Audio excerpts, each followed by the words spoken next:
people have wondered for a long time what it is that I do, or what that I did at the Minnesota Department of Natural Resources. So I put together a program this past year that kind of summarized some of the major projects I've been involved with. And I wanted to share that with you because it's just a month ago that I retired from the DNR. And now every day is Saturday. It's a whole new life for myself. And we have no particular deadlines, and we're really enjoying this lifestyle change. But one of the things I wanted to do before the past gets too foggy for me is to go over some of the projects I've been involved with. Some of these you might have heard bits and pieces about over the years, but this will give you kind of an overview of some of the activities that kept me with the same program for the past 45 years. And I've been actually in the same position for 41 of those years. And not too many people stay in the same position that long. But I saw what kind of work people did at higher levels than me, and I didn't want anything to do with that kind of administration. I wanted the field projects working with wildlife. And so this is the story of those past years, and going back to some of our beginning of farming. You can see this was taken some time ago. We still had shocks and oats out in the field there. And that was me as a young farmer with my dad, probably about 1947. This was about 1951. My job was helping Grandpa Holland when he would plant corn in the spring. So I've gone through a lot of transitions in technology. My job was to run out the coffee in a mason jar and whole meat sandwiches for Grandpa Holland. And I got involved with animals from very early. Here I am helping with the chickens. And Don, there you are. Many moons ago. Sisters. And my parents never quite knew what I was going to come home with. I did a lot of crafting as a kid. Muskrats, minks, raccoons. Got involved with 4-H, raising baby bees, dairy, rabbits. And this was one of the projects Grandpa Holland got me involved with. He took me down to the basement and started sitting one day, and we built a wren house together, and I got to help paint it. This was probably about 1956. I still have that little wren house. And when we put it under the eave of the garage at the farm, the wren showed up within a couple of days and raised a family. So I thought that was pretty magic. There's a couple of my earlier bird books. I just about wore the covers off, had to take them up. And there's the farm as it is today. And I own the south half of the farm now, about 66 acres. About a third of that's in CRP. And it's rumored there are lots of pheasants out there, but after going through the property once this morning, most of them are still there. So we enjoy the annual Pheasgiving with pheasant hunting in the morning, the potluck in the afternoon. Here's Craig. He has grown up enjoying hunting as well. That was some time ago when we could get that many birds in a single day. It's not happening so commonly anymore. And then Craig adapted over at Carrol with the goose hunting out there. Had a lot of enjoyable hunts. But I have to mention one of my early mentors, one of the people who inspired me when I was in school at NESCO was George Canafus. Anybody here have George for a teacher? Bobby, Dad? Gary did in college. Oh, you did? Okay. Yeah. For those of you who don't know Bobby and Gary Brandenburg, Bobby was one of my classmates in school, and Gary worked with Marshall County Conservation Board for many years. So they're well acquainted with what I've been doing, and we're happy they could join us today. But I had George. You're right. George is the reason I became a nurse. George is the reason that you became a conservationist. Wonderful. He was a real inspiration. And he was a science teacher for me at NESCO. And then when I was in junior and senior, he went to Iowa State, got a doctorate degree. So then I get to Iowa State, and then I got him as a botany professor. I just loved learning from him. Then in grad, I still had hair at one time. I went to grad school at the University of Georgia after going to Iowa State, and I got a chance to study tropical ecology in Costa Rica. And at that time I had several wonderful professors. This is Jim Jenkins. He was one of the co-inventors of the hypodermic dart gun back in the 1950s. And he had a picture in his office of him squatting with his khakis and a pith helmet with his arm around a mountain gorilla that he had shot with the dart gun and put to sleep. And so he was like he was old college buddies with this gorilla. And then, of special interest in graduate school, I had two professors, Dan Jansen from the University of Pennsylvania and Eugene Odom from the University of Georgia. And they were professors in ecology and entomology, and both of them went on to win the Crawford Prize, which is the biologist equivalent of the Nobel Prize. So I had some real inspiration in those years by people who were involved with big-time events in ecology and entomology. I did my thesis on fish and wildlife in Costa Rica and made recommendations to their game and fish department for how to improve their regulations to protect their game species and endangered species. And some of the recommendations were actually adopted. So I included information about jaguars, deer, and tapirs, and macaws that were being poached at the time. It was quite an inspiring time. The first class I took in Costa Rica was in tropical land use, and that was where I went to the freshman orientation dance at the University of Costa Rica. That's where I met Ethel. And then I got approved to go back to Costa Rica for a course in tropical ecology to study under Dr. Jansen. So that time we drove to Costa Rica, Dr. Jenkins and myself, in an old pickup truck. Had quite an adventure there. And then after that class, that's when Ethel and I got engaged. And then I went back again in December, and that's when we got married. And so now we're 49 years later, and hit big 50 next year in December 13th. So anyway, wonderful introduction to tropical ecology and to Ethel too. But my early career in the Department of Natural Resources started in 1974. I was hired as assistant manager at the Lac du Parle Wildlife Refuge in western Minnesota, right on the Minnesota River. And one of the major accomplishments there is that in the late 1950s, they began restoring Canada geese, the Canada goose. And their early population was about 125 geese that stopped there in the fall on migration. And now it's up over 60, 70,000 per year that stop there. And the population has grown considerably. So I got a lot of experience trapping geese, banding geese, checking hunters. It was quite an adventure. But then, in 1977, a new position was announced in St. Paul for the non-game wildlife program, which is a program that's going to be in charge of everything you're not supposed to shoot at. So that was 1977. Got beer then. And I made the transition into from the Wildlife Refuge into the St. Paul office, and I got involved with everything from banding great gray owl chicks up in northwest Minnesota to reintroducing river otters. Now this was a very friendly river otter. It was one of the first ones we released. It had lived around a fishing camp all summer, so it lost its fear of people. And the people who were in the camp wanted to sneak it across the border to keep it safe during the wintertime. And they got caught by the customs people, so they called me and wanted to know what I wanted to do with this otter. I said, well, I'll take it. I'll just release it for the rest of our program, because I had proposed reintroducing to the Minnesota River because there were no more otters there, but there used to be 100 years ago. So anyway, we ended up housekeeping with the otter overnight at our home, much to Ethel's amazement. Here's the otter resting on our toilet. He also took a bath in the bathtub. And then we took him to school the next day and took him to Craig's class in 4th grade. And it would have made a wonderful Walt Disney movie because it escaped in the classroom. I could do a movie on that one. Anyway, here we are releasing one of the otters. I paid trappers in northern Minnesota $150 each to live trap otters in little 1.5 coil spring mink traps so they wouldn't hurt their feet. And then we had our conservation officers fly them down to Montevideo, and then we took them out to the refuge and turned them loose. And that's the region where we turned the otters loose. We turned loose about 23 otters. And just this past summer, I got photos from some local wildlife photographers who spend a lot of time on the river. And these are otters that are the descendants of the ones that we released back in the late 70s. Here's one eating a leopard frog. Here's one coming up to take a look at Rob Rico, the photographer. Provides them with a lot of enjoyment just working up and down the river and looking for the otter families. It's a whole family of otters running along the edge of the river.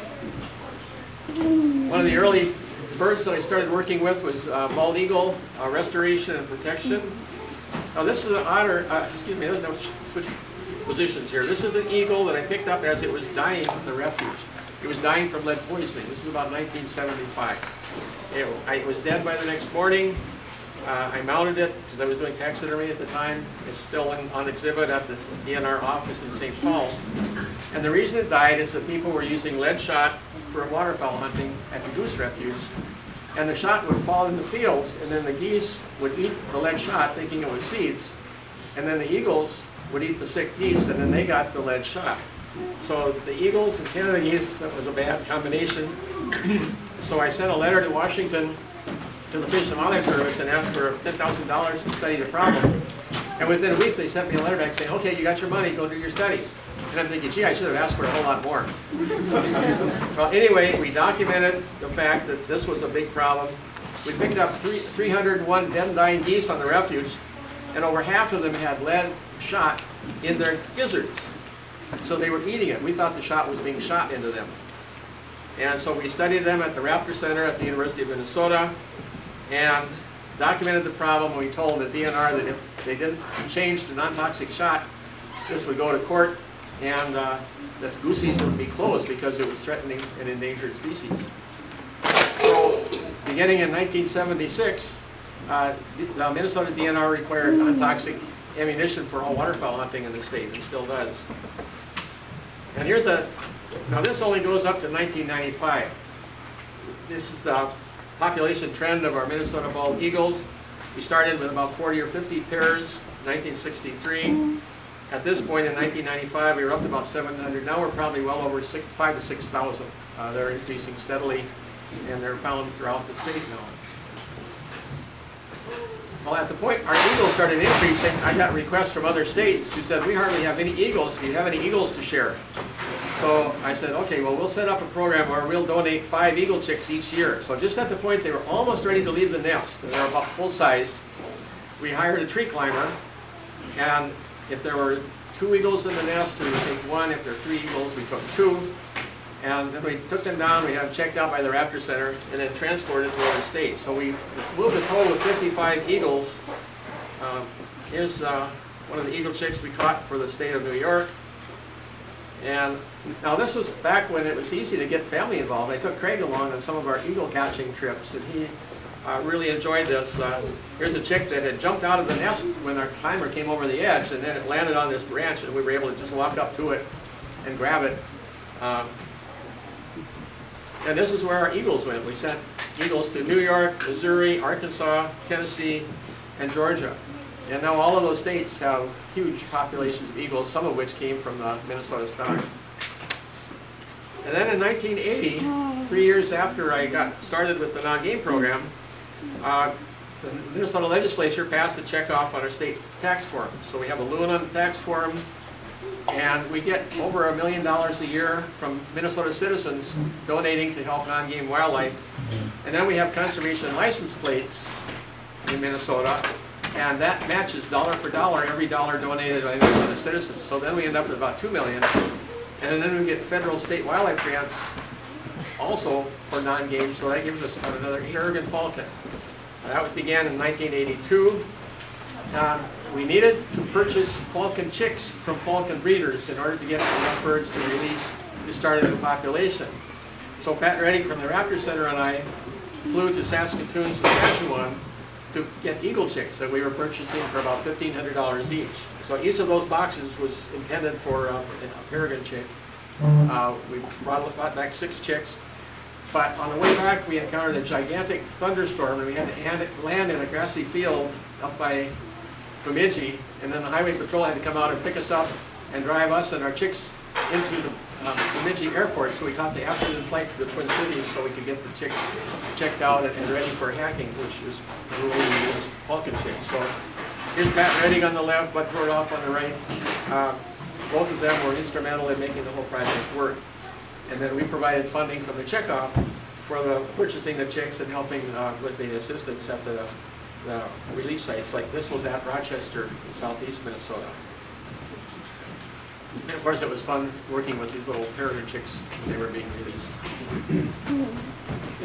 And this past year, 2017, we had nesting pairs at 47 locations in Minnesota, and they fledged 136 young. And this is much more than even historically existed in the state, because now they're nesting on smokestacks, on tall buildings, on bridges, places that didn't exist in historic times. So all these little stars represent the places where people can now see nested peregrines in the state. We even have some up on bridges by Brainerd, quite a few in the Twin Cities, along the St. Croix River, and then down along the Mississippi, and especially along the North Shore. And then this is our chart for what's happened with the peregrines, where in 1986 we were down to none breeding in the state. They were all gone because of DDT contamination. And by 1993 they really caught on. They reached that tipping point where they became much more successful. And the red line is the number of young that have been fledged, and the blue line is nesting pairs. So the peregrines are doing extremely well. Now this is a bird that's pretty exceptional because when they're diving, they can reach a speed of over 200 miles per hour when they're diving on the prey. It's a pretty impressive bird. This is the one that I had the most personal involvement with, trumpeter swan restoration. They were completely gone from Minnesota by 1883 to 84. This is a trumpeter swan that was shot by an old market hunter in western Nebraska. And that was a one-day bag of ducks along with the trumpeter swan. So, along with a professor from the University of Minnesota, we wrote a new plan for restoring trumpeter swans in the state. Our goal was to establish 30 breeding pairs in the state. Now, at the beginning of this process, my supervisor said, okay, this is being done to restore lost diversity of wildlife. It's not being restored as a game species for people to shoot at. And that was really important because the people who donated to the non-game checkoff did this to restore the swan as a bird that we wanted to enjoy in the wild and not as a target. So I put together a plan that involved flying to Alaska for 3 years, going through central Alaska, west of Fairbanks to the Minto Flats. We got 50 eggs per year in 1986, 87, and 88. We hatched an average of 43 swans each year out of those 50 eggs. And that was quite an exciting time. We had a Fish and Wildlife Service pilot that would fly into the lakes where the swans were nesting. We would taxi as close as we could get, and then I would get out with my chest waders, and if I was lucky I didn't fall through the bog dam and find out how cold water is in June in Alaska. I did a couple times, and you know what, it's really, really cold. We would leave 2 live eggs in each nest, we would take the rest, and usually there were a total of 6 to 8 eggs in the nest, so we would end up with 3, 4, or 5 eggs from each stock. It took us about 20 to 22 takeoffs and landings at different lakes to get the 50 eggs each year. But at that time of year, it's almost 22 to 23 hours of sunlight a day. So we would just keep collecting eggs until we had our 50, and then we would fly back to Fairbanks. So the eggs were measured, weighed, marked, and here's our special egg suitcases. Each one had 12 eggs with a little fan that blew air over the eggs, and then we used rubber hot water bottles to keep the eggs warm in flight. Northwest Airlines provided us with first-class seats for ourselves and overhead bins for the eggs on the return flights. Here's what the eggs looked like in the suitcases. And they were usually within about a week of hatching when we arrived back in the Twin Cities. And then when they were getting close to hatching, you could hear the cygnets peeping inside the eggs. And then we would keep them until they were a year and a half old.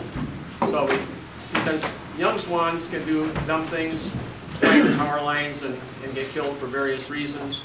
So we kept them in captivity, in flightless. We clipped their wing feathers the first 2 years.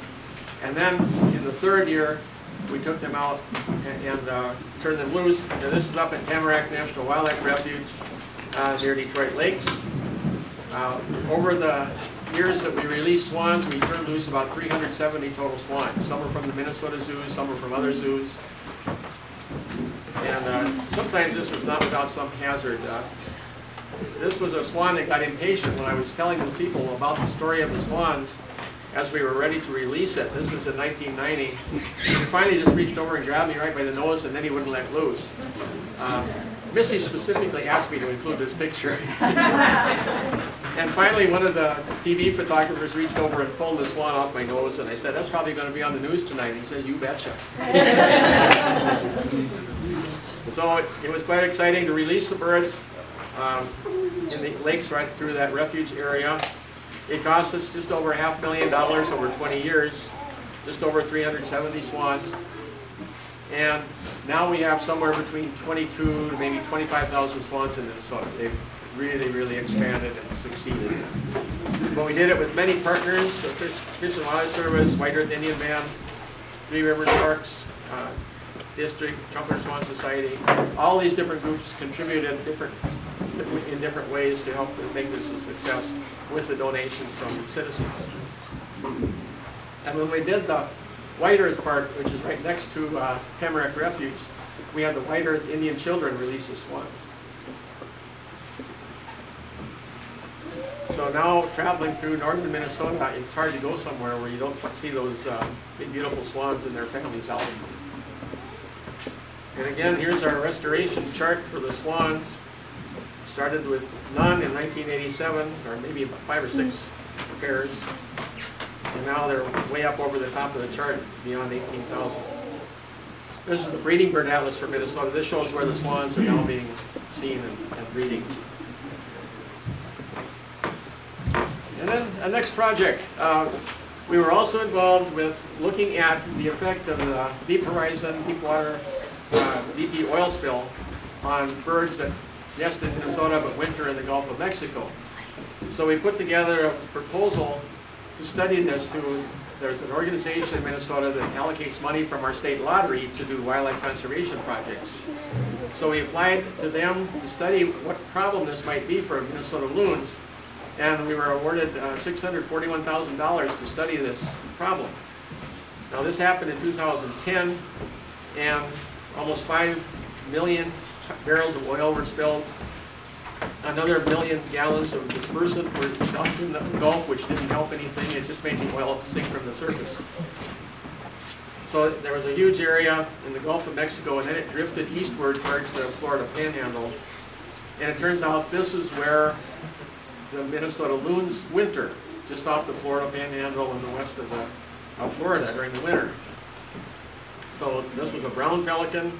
We also studied the effect of the oil spill on white pelicans from Minnesota. So we started this project in 2010. We finished it up in 2017.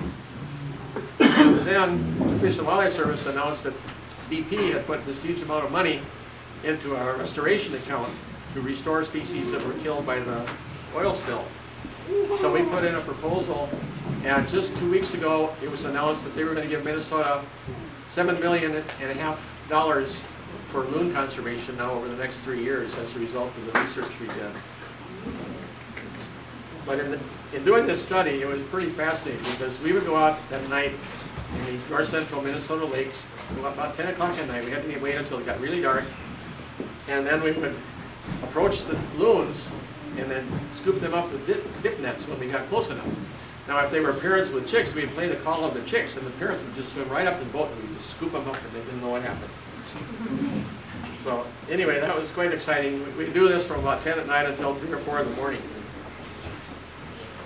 And then on both the adults and young, we implanted satellite transmitters in their abdominal cavity. And then see this little radio-controlled loon here? It's got that little antenna sticking out of its pelvic girdle. This way it could be tracked anywhere on the planet with satellites. So we were able to determine their migratory routes, found that they go right where all the oil settled on the bottom. And then we used geolocators to determine that the loons were diving all the way to the bottom and feeding on the bottom where all the oil crud had settled.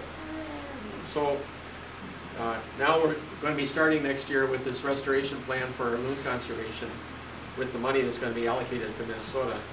And then we did pelican research the same way to look at what happens with the pelicans. We have about 20,000 pairs of white pelicans nesting in Minnesota, and they also were killed by the oil spill. We have about 17,000 nests as of several years ago. And it's kind of a prehistoric experience going out into a pelican colony because they look really prehistoric, like the first cousin of a pterodactyl, like that. And you'd never guess a strange little bird like that could fly someday. And they're also kind of harmful.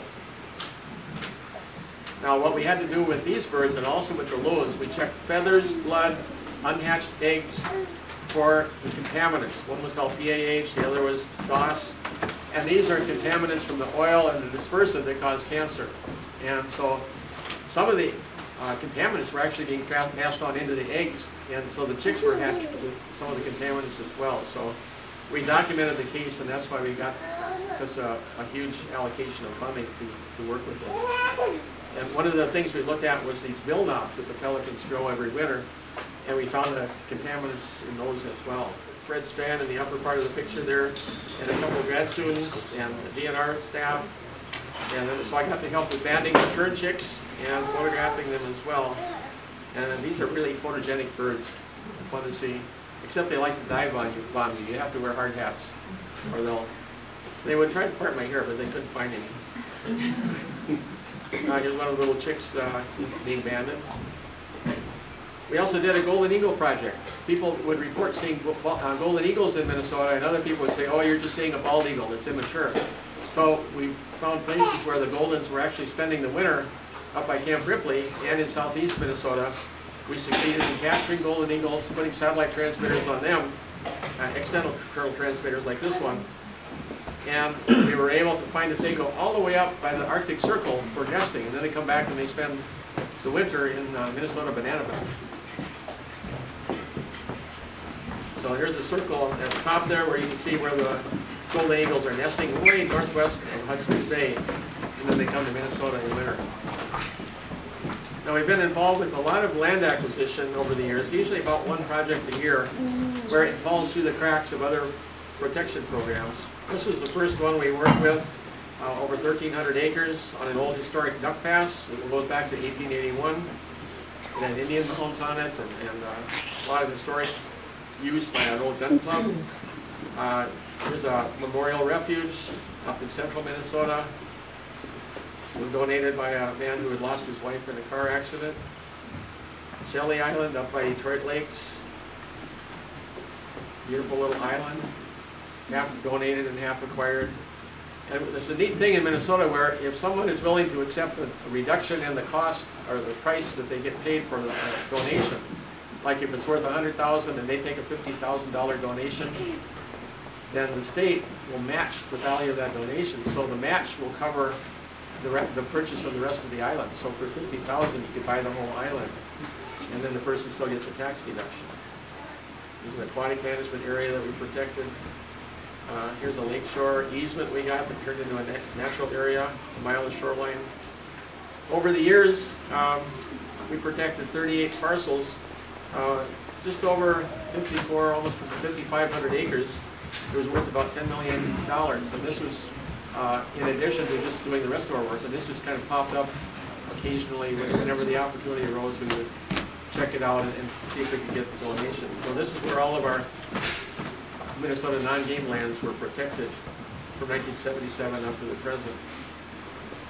Now we do a lot of work with youth education in our program. One is called Project Wild, where we have teachers learn how to teach kids about wildlife management and protection. We have about 360 teachers that we reach every year, reaching about 18,000 students per year. And this is an opportunity to extend our wildlife conservation efforts for the future. This is Jan Welsh on the left.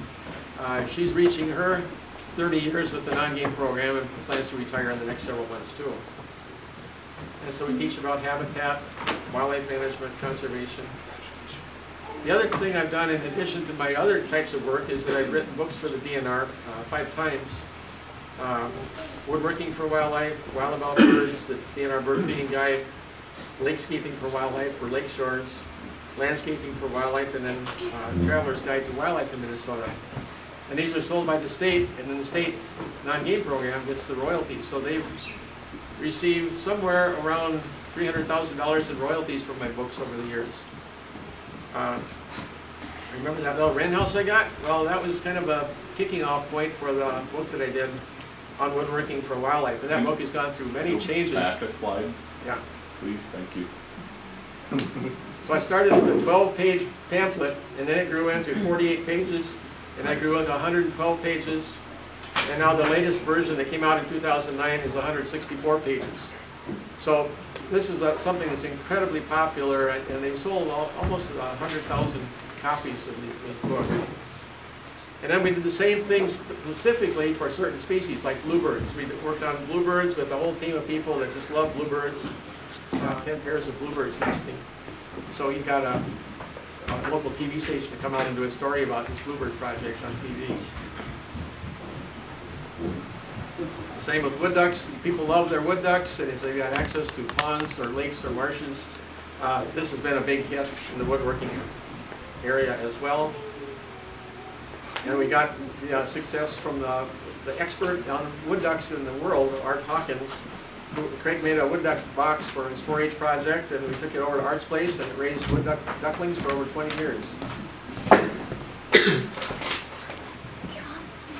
And now there are cameras you can mount inside a wood duck box where you can watch the ducklings hatching and watch them leave the nest.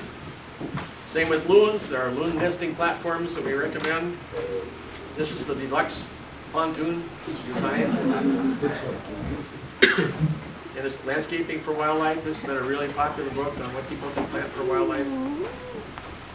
Now this was our backyard when we moved into Blaine in 1977. There's Craig pulling his sled up the hill. Well, he would have big trouble sledding nowadays because this is the same view more recently. And now it's evolved even a little bit more than that. Lakescaping for wildlife. This is for lakeshore owners. This buffer zone of land or water plants should include at least 7.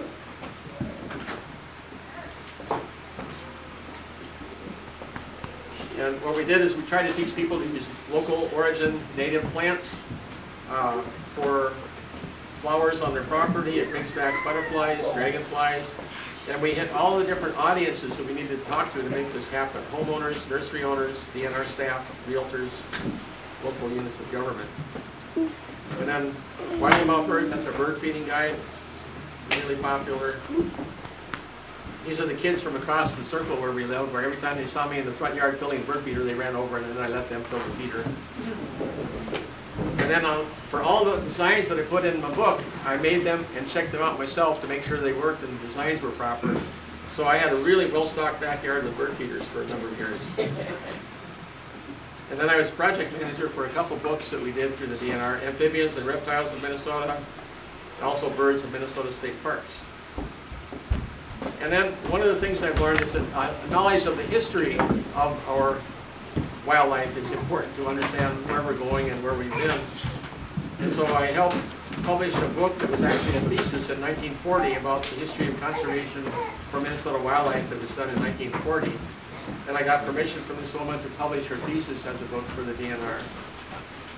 And then another book that just happened thanks to Don is Ralph Hansacker from Colo and his collection of eggs that Don told me about. And Ralph was born in 1886. He had a huge collection of over 6,000 eggs collected from all over the world. They're beautifully curated. And that resulted in my doing a book on oology and Ralph's talking eggs, which is the story of those eggs and the conservation ethics that evolved from the time when people used to shoot birds off their nest and then collect the eggs and put them in their collection, to the point where now people are bird watching and they're protecting the birds and not necessarily shooting them off their nest for a collection. So anyway, there's Don helping get this whole project started, and really appreciate the fact, that he instituted this whole project for us. This is one of the sets of eggs from that collection, rose-breasted grosbeaks from 1875 from Massachusetts. And there's one of the drawers from that collection. You can see all the different sets of eggs. And these have now been donated to the Peabody Museum at Yale University because it was such an important collection. And then being in the Air Force for several years and studying physics at Iowa State, I was interested in flight and birds in flight. So another book that I did was The Art and Science of How Birds Fly. And with the collection of photos I had of birds in flight, I was able to put together a book that explained some of the physics of how birds fly, and then just some of the beautiful sightings that I've had and photos I've been able to take of birds in flight over the years. And then I also took courses in journalism, feature writing, and public relations when I was at Georgia. And I do a lot of writing. I've done almost 40 conservation volunteer stories for the State Conservation Magazine over the years, and these are all available online. And then I get lots of garden clubs, bird clubs, conservation groups wanting presentations. So I've done about 30 or 40 a year for over 40 years. So I'm guessing maybe about 1,200 presentations over the years. Good way to meet lots of people and meet lots of good conservationists. Now I have to mention a few incidental discoveries over time. Swainson's hawk. This is a bird that nests on the prairies of western central United States up into Canada. This is a scrubland habitat in eastern Bolivia. Now in 1996, a fellow and I were leading a birdwatching trip in Bolivia. And we had started in Santa Cruz, down in the lowlands, and they were working our way up into the Andes. And when we got to the foothills of the Andes, we looked up and it looked like the sky was full of mosquitoes. There were about 5 huge kettles of hawks circling overhead. And they were catching the thermals that were rising off that grassland. And they would just go up and up and up and up, and then they would get to the top of the thermal. They would set their wings and glide north, and finally go down and down, and they'd locate another thermal, and then they would circle back up, and then when they got to the cooler air and it stopped rising, they glided down, they hit another thermal. It was like a free transport north using the thermals in these huge kettles. And when we got back to the United States, I contacted Hawk Ridge in Pennsylvania, which has a worldwide directory of all the hawk migration passage areas in the world. And I said, are you aware of this hawk passage site in Bolivia by Santa Cruz? He says, not only did we not know about that, we don't have any sites listed for all of South America. This was the first one that had been reported. So it was pretty significant. So here's the route that they were taking up past Santa Cruz, and then northwards in mid-March all the way up back to the Great Plains. And this is a small brown sparrow-sized bird, pig-billed finch, very rare bird. It explodes in numbers maybe once every 30 or 40 years when a certain type of bamboo blooms, because that's the food that they like best. And in January 1990, we get there, the bamboo was blooming, the pig-billed finches were everywhere. And I pulled out my little mini shotgun mic, I recorded the call, and our guide said, you know, I don't know if that bird's ever been recorded before. So I contacted Cornell University in New York, asked them if they had the call of the pig-billed finch. And Danny Bystrack, who was in charge, says, not only do we not have that, we have recordings of about 7,000 birds from all over the world, but we don't have the pig-billed finch. So I sent them my tape. So now they've got it in their archive. But perhaps the most exciting discovery of all, this was 1990, January 29th. We're going out to a place called Caño Island on the west side of Costa Rica. And we encountered a group of 6 humpback whales. And some were young and some were older. And I'd never seen whales before. And I was pretty excited. And the only thing I knew is that whenever they would dive, their tail would go up and you could photograph the fluke. And every fluke has a different pattern of white splotches. So I got 4 of the 6 photographed. And when I got back to the States, I sent my photos to the Cousteau Society out in Washington, because they have a worldwide registry of whale flukes photos. And they were able to match it with 2 whales that had been seen and photographed offshore from California. So we knew that they were migrating from California to Costa Rica, and that's where they had their calves, and then they would go back north to California. Well, what I didn't know is that there was a local resort owner at the Kusinga Lodge on the Pacific coast who was working with local citizens to protect the area being used by the whales as a place where they were going to have their young, and they'd be protected from disturbance and problems with poachers or anybody else. Well, they went into San Jose, they talked to the biologist said, oh, that's silly, we don't have whales in Costa Rica. So then they went to Oscar Arias, the president of Costa Rica, who later won the Nobel Prize, and they asked him to set up a whale reserve for the whales. He says, okay, if you can prove, first of all, that there are whales that have a migratory route that come here, and that this is where they come to have their young, we'll see what we can do. Well, meanwhile, I send some 8x10 color photos to this John Tressimer, the resort owner, and the little light goes on. This is what he needed. He drove the photos directly into to San Jose, took them right to the president's office, and said, "Here's your proof." And he said, "You have your refuge." It was over 20 square miles of national wildlife refuge for Costa Rica that they set up just based on my 2 photos. And this was something I didn't find out about until much later, but it was incredible the way this all worked out. So sometimes conservation can be a real fluke. And this is where that park is on the Pacific coast of Costa Rica by the town of Uvita. And then my dad got involved with some of my interest in conservation too, because when I was in the Air Force, I was home on leave one time, and I said, you know, I'd kind of like to get involved with 35mm photography.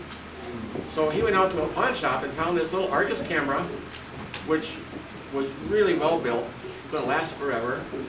And at that time in the Air Force, there was a huge migration of monarch butterflies going through, migrating south to Mexico. And I got wonderful photos of the monarch butterflies, and I just incidentally turned them in for a photo contest at the Air Force Base, and I won several awards for my butterfly pictures. And hey, I kind of like this, I'm going to keep shooting. And so now I have that little camera that he gave me, and I've gone through probably a good dozen cameras since then, worn them out, and taken pictures of all kinds of creatures all over. I've gotten immense satisfaction from that hobby that started so innocently.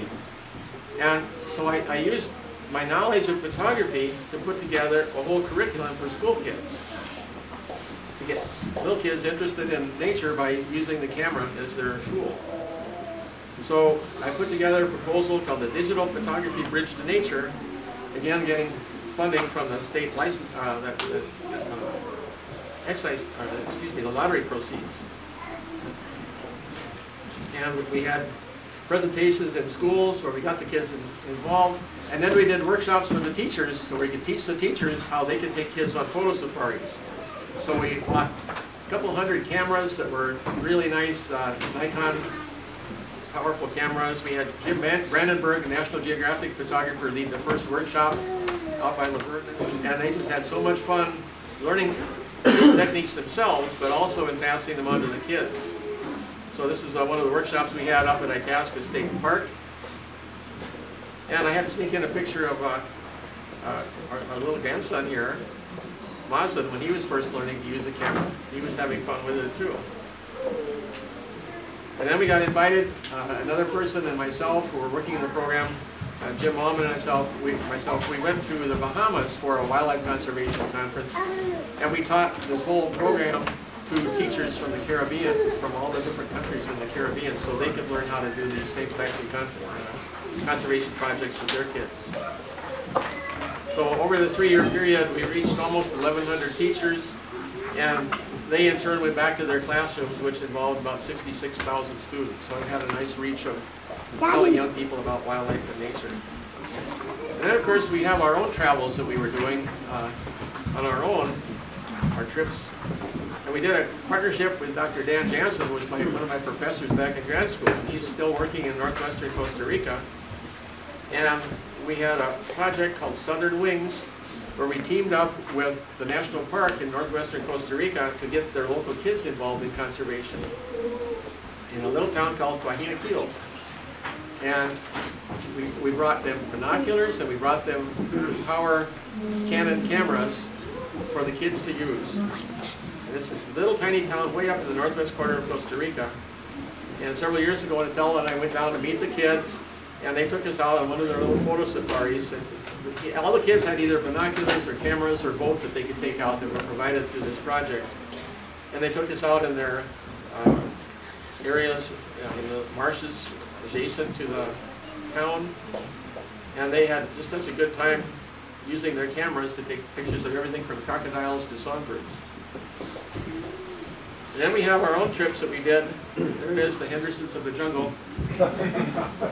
This was my first book I did in Costa Rica, The Wildlife of Costa Rica, in 2001. And it had birds, mammals, reptiles, amphibians, insects. And it was a big hit. It sold, I think, over 20,000 copies. And in 2001, after the book came out, we were amazed and overwhelmed by the fact that we got invited to the Costa Rican embassy in Washington, D.C., where they had a reception for me, thanking me for my promotion for conservation and also for promoting tourism in Costa Rica. So we went out, Craig and Adele and myself went to Washington, and they had this really amazing reception for us at the embassy there. And on the right here, you know, Craig, Adele and myself, and that's the immediate past president of Costa Rica, Angel Rodriguez, who came to the reception. And then we do our Costa Rica birding trips. We've done that 23 times, or excuse me, 32 times since 1987. And now I've done 3 more Costa Rica field guides since then that were based on that original book. Birds, mammals, amphibians, reptiles, butterflies. And then we do South America. So all those stars represent trips we've made since 1987 through South America, Galapagos, Cuba, Trinidad, and Tobago. And on those trips, we've been able to see some absolutely amazing places in South America, from the rainforest to the tops of the Andes. Got to see some big kitties up close and personal. There's a puma that we saw last fall, right about this time, in eastern Chile. There's a giant river otter in Brazil, in the Pantanal. Hyacinth macaws, harpy eagle, biggest eagle, one of the biggest eagles in the world. Andean condors. And then we taught nature tourism principles to people in Minnesota as well, and in Canada. This is based on our Traveler's Guide to Wildlife in Minnesota. We helped create a birding trail in western Minnesota called the Pine to Prairie Birding Trail. It's about 200 miles long and has 45 locations to see wildlife. And it's available online. So if you're going to western Minnesota from along the western edge of the state, from Fergus Falls to the Canadian border, you can find a lot of great places to visit. And then we crossed the border and worked with people in Manitoba to extend the trail way up to the Interlakes region of Manitoba. Oh. Now, not everybody would think that they want to go to see snakes on their vacation, but there's a special place in Manitoba where you might want to go. It's the snake dens of Narcisse. These are deep pits or limestone where the red-sided garter snake goes into these places in winter by the tens of thousands. And in the spring, they just come writhing out of the earth like that Indiana Jones movie. And there you can see one. So you can put that on your bucket list, maybe. But we found lots of great places. Here's a timber wolf I photographed right from our car window when we were up there checking out the list of places to go. And then they put this online also, so you can find great places in Manitoba to see wildlife. And then we do a lot of publicity every year to raise money for the checkoff. And I've done lots and lots of radio programs, local, state, national. When we released the swans in 1987, we had a crew come out from NBC in New York City to cover the swan release. And then ABC News came out in 1988 with Roger Karras. And when we were with Roger, he's written a lot of wildlife books and really famous authority on wildlife. I was holding a swan that we were banding, and the swan got kind of relaxed and tired while I was holding it. It just kind of wrapped its neck around my neck. So Roger comes up with his cameraman, he looks over at me and how comfortable that swan is, and he says, how long have you two been going together? Well, anyway, we make a big deal out of looking for the loon on the state tax forms to keep the program healthy. And as I said, we get just over $1 million a year. And then we have a Facebook page so you can find what we're doing. And in fact, just this last week, we put up a new camera for our Eagle webcam. And then the license plates we have for conservation, that money all can be matched by donations given directly to the checkoff. And then one of the plates I'm especially pleased about, the Showy Lady Slipper, because the license plate design was designed from one of the photos that I provided for them. So that's my orchid on the plate. And then I did another thing way back in about 2005. They had a contest for state quarters. So you may remember every state got its own quarter. And So I submitted this design on the left, which actually has Don and Missy in the boat. You may not recognize them from my photo, but anyway, I just kind of did a crude Photoshop patch job. Put the loon, Don, and some trees in the background, sent it in. And this is the eventual design that they used, and I think they took the ponytail off of Missy. But anyway, I think they might have used my design. It was pretty close anyway. And now we have estate donations that can be matched by the license plates as well. And then we have the bald eagle webcam, greatly popular. We have a Peregrine Falcon webcam for the Minnesota DNR. You can watch the peregrines nesting in downtown St. Paul. And then a couple of the last projects I'll mention. I've been involved with promoting use of non-toxic ammo for deer hunting, because as you look on the left side there, that's one fragmented bullet, and all the lead particles that one lead bullet, either a lead bullet or a copper jacketed lead bullet do. This is what happens when it hits the deer. All that lead goes right into the meat, up to 14, 15, 16 inches away from the wound channel. So it's embedded in the venison. And if you have a deer that's been shot with lead bullets, anywhere from 15 to 30% of all the venison packages are going to have lead poisoning that you're feeding your family. And it's not going to poison you, but it affects the IQ in children, it affects cognitive abilities in older adults, and it's not recommended for pregnant women. Well, it really shouldn't be recommended for anybody, because lead is a neurotoxic poison. And the other downside is that if bald eagles find a gut pile from a deer that's been shot by lead, they can eat the lead that's been in the gut pile, and then they die. They die directly. People aren't going to die, but it's not going to help them any either.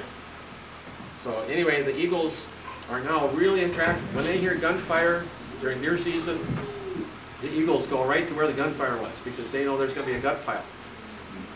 And then that's when they are exposed to the lead. Here you can see a bald eagle that died, and it's got lead fragments in the stomach. This is about how many eagles get turned in to the Minnesota Raptor Center every year. About 30 eagles we know are dying. Probably a lot more that we never find. And so what we do, one of the things we're doing is we have youth mentored deer hunts, where we teach young people who are going to be hunting in the state parks about using copper ammo. And if they show up with a box of copper ammo for their deer hunt, then they get a state park pass for the whole next year for their family. And then we're working with the Minnesota chapter of the Wildlife Society. We have shooting clinics to compare lead and copper. So a person brings their own gun and their own lead. We provide the copper bullet, and then they shoot one of each. So here's somebody had just shot into a whole row of water-filled milk jugs with a copper bullet, and this is what that copper bullet does to all the milk jugs. And then they filter out the water from where the gun is fired and hits. And this is the kind of lead fragment that you find that the bullet leaves behind. This is what you're going to get from the venison. And even finer is when you wipe your finger along the bottom of that barrel, there's all this lead dust, and that's also what's in the venison. And you're never going to taste that. It's not going to feel crunchy when you're eating it. You're just going to eat it. And if it's bad in Michigan, it can't be good here either. This is what a copper bullet does. It just folds back. It doesn't fragment. It's not toxic. And then we've got protecting loons from lead poisoning. Lead jigs and sinkers will poison loons because they dive to the bottom and pick up little pebbles to grind up the minnows in their crop or gizzard. And if they pick up a lost split shot or a little jig, they can die with just one split shot. And there are a lot of different companies, about 8 to 10 companies in Minnesota now that make non-toxic jigs and sinkers. So when you restock your tackle box, get rid of the lead, switch over to the non-toxics. So these are the contents from a single loon's gizzard. So you can see the kind of pebbles that are about a little over a 1/4 inch in diameter. And then Feeding Wild Birds in America. This is a book I co-authored 3 years ago with 2 friends. And a strange thing happened. 1.5 years ago, I saw an article that Minnesota is now part of a pilot program for industrial hemp. And farmers are growing industrial hemp for fiber, for human cosmetics, for food, for livestock supplements. And from the book on feeding wild birds, I knew that this was one of the most popular bird foods in America from the 1880s up to the 1940s, because at that time it had very low THC content, it was not a problem. And the goldfinch was actually called the hemp bird back then because it liked it so well. And even George Washington grew hemp on his estate at Mount Vernon for hemp, for fibers, for rope. And this was a meeting that was held later this last summer where we have about a dozen farmers now raising hemp commercially on a trial basis to see what kind of use it can be put to and how well it grows in Minnesota.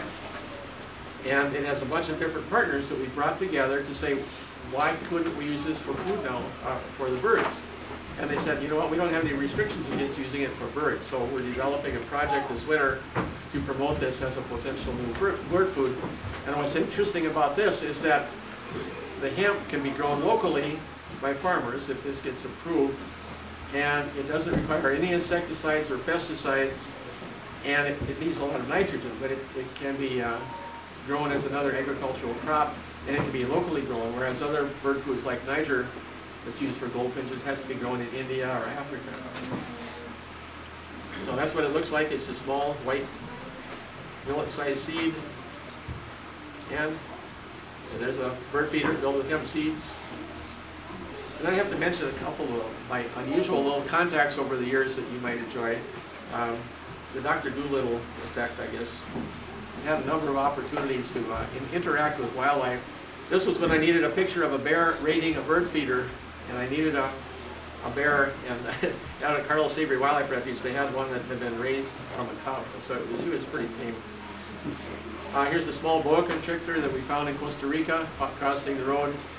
I jumped out of the car, the Jeep, ran over, grabbed it, and then I handed it to Craig, and then Craig said, Dad, why did you give me that big snake? I said, well, just hold it on to it, I'll take your picture. So then he gave it back to me, and then I turned it loose again. Here's a bird called a blue-footed booby in the Galapagos, and I was showing the booby in his picture in the bird guide. Here's a prehensile-tailed porcupine visiting me in Costa Rica. He climbed up on my shoulder and onto my head. He thought my head was really interesting for some reason. Here's a tapir in Venezuela. It came out of the forest at night and was feeding right near me. Baby sea turtles, leatherback turtles that we were turning loose in the Pacific Ocean at a resort. And this was right here from Iowa. This was by Indianola at the annual Pelican Festival. They brought me down to be a visiting speaker, and they had this life-size pelican that was roaming around. There's in Peru. We were at an airport waiting to go out and see the big designs at Ica in the desert, and this little monkey came out and jumped on my shoulder. Here's one that jumped on my head in the forest in Ecuador. And then sometimes photography can be a lot of fun. I was trying to take pictures of these baby screech owls. And so I had to come up with some captions for these pictures. Mom, Billy farted again. So that's Billy on the right. Mom, Billy pooped on my foot. Here's Billy looking guilty. At last, the family portrait. And this is my last story from my presentation. It was January 10th, 1997.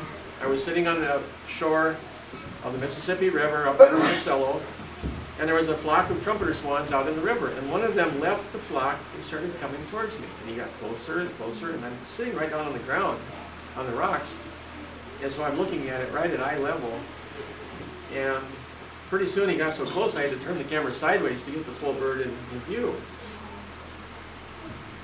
And then he just stood there looking at me for the longest time. And then he stepped closer to me, and I could see the band on his leg. So I photographed the band, so I had the number.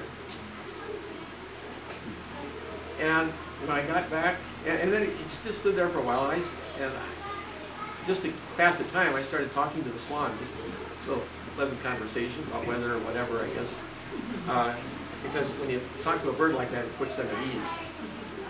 Anyway, it turns out that was a swan that I had collected as an egg in the Mental Flats of Central Alaska in June of 1988. Well, this was January of 1997. And he just stood there for, maybe 4, 5, 6 minutes while I was talking to it. And then finally he just turned He just and got here and he's swam back out in the river. But he had been released at the Tamarack National Wildlife Refuge in 1990, so this was 7 years later. So that was my very up close and personal encounter with this swan that I had brought back as an egg. And that's my story.